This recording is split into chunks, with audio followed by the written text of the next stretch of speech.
What's up, guys? In today's video, I'm just going to be enjoying a beautiful powder bowl lap just floating on top of this beautiful and seemingly endless powder. It just feels amazing.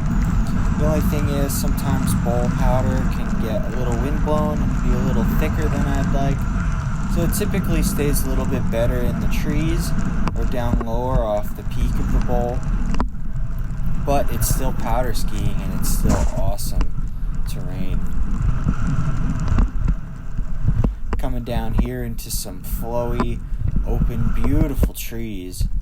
I mean, you can't ask for better tree skiing than this. Maybe a couple more cliffs, but just wide open, can rip right through all those trees.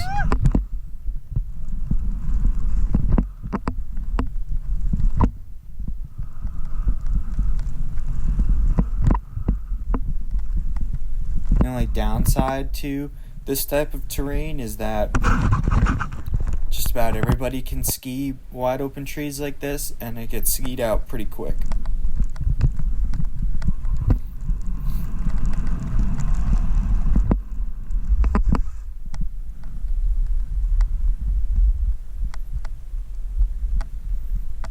Can see some beautiful keystone terrain here.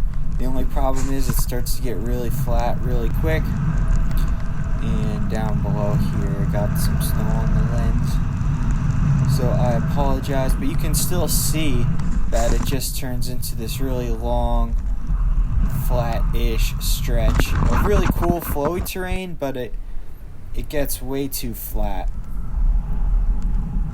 So this one here, it's after the storm, just trying to get all those fresh laps in.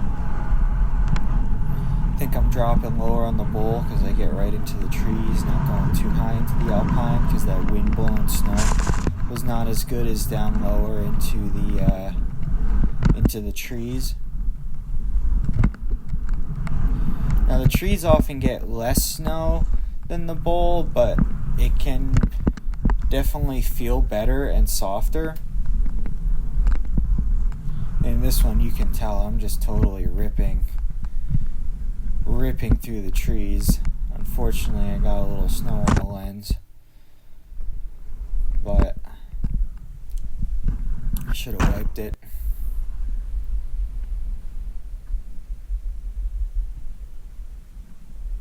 Now these are some steeper trees later on in the run. Steeper, untouched, still very flowy, very fun, but once you get into these steeper trees, you really got to be able to pick your line.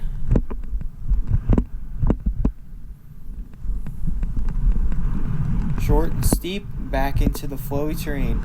Well, that's it for this video. My experience with some Colorado bowl skiing. If you like this video, please comment. If you have any questions, leave them below, and subscribe if you're not.